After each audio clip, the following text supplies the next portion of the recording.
wanaagsan oo waxaan waa marka la yimaado barnaamijkeeni Excel-ka waxaan arki doonaa sida loo soo saaro sida caadiga ahayd data kaaga dhex dhuumanay ee duplicate-ka ama labada jeer soo noqnoqday sidii looga soo dhex saari lahaa ayaan maxaa la dhahdaa halkan caawa ku arkaynaa.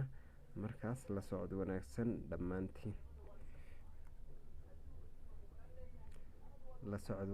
markaas dhammaantiin marka koowaad nambaradan ayaan lacag u bedelanaynaa.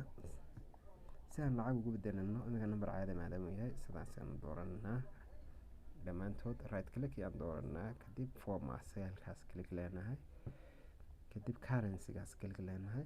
halkan lacago badan baa ku jira sida Armenian-ka, Azerbaijan-ka, maxaa la dhahdaa Bitcoin baa xitaa ku jirto, Georgian baa ku jira, lacago badan baa ku jira. laakiin saas kastay tahay maadaama anagoo lacagta dollarka aan u jeedno calaamada dollarkan click leenaan dooranaa kadib okay ayaan leenahay. okay markaan idhaahno calaamadii dollarka ayuu noo saarayaa sida oo dhanta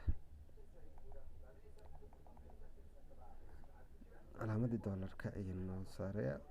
halkaas ayaa lagu yareynayaa si maxaa la dhahdaa aan sentinada uga reebno. halkaas ayaa lagu yareeyaa degrees decimals ayaa la yidhaahdaa. kaas ayaa lagu yareynayaa. markaas saas loo soo saaro waxaan soo saaraynaa lacagaha dadka labada jeer soo noqday tusaale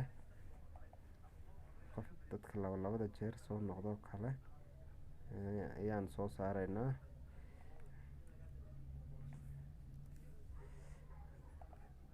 tanan double ka dhigaynaa marka koowaad double ayaan ka dhigaynaa.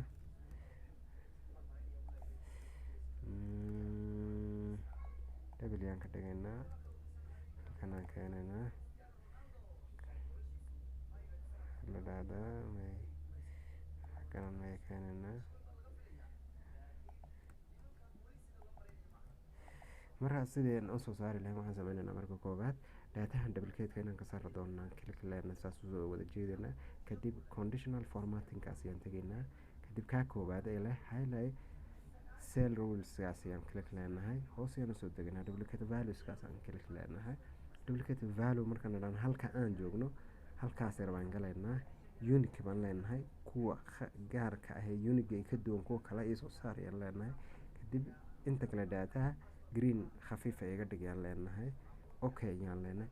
marka data waxaa soo noqnoqday ay ka dhigan tahay nambaradan imika ka badabaqale oo kale uu soo noqday waa kaas cadaanka xasan calin oo soo noqday waa kaas halkaas yaalla isaguna.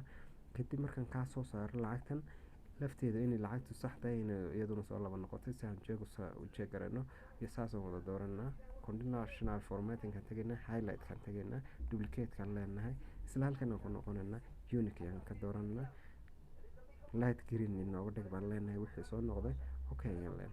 kadib nambaradaas ayaa soo noqday lacagta waxaas cadaanka oo dhan yaa soo noqday ay ka dhigan tahay 340 meel kale ku jira bay ka dhigan tahay 340 waa kalka yaalo 350 waa ka halkaas yaala oo laba jeer buu halkaa ku soo noqday 350 600 soo noqday waa kaas cadaan buu nooga dhigay wixii maxaa la dhahdaa soo noqnoqdo dhan.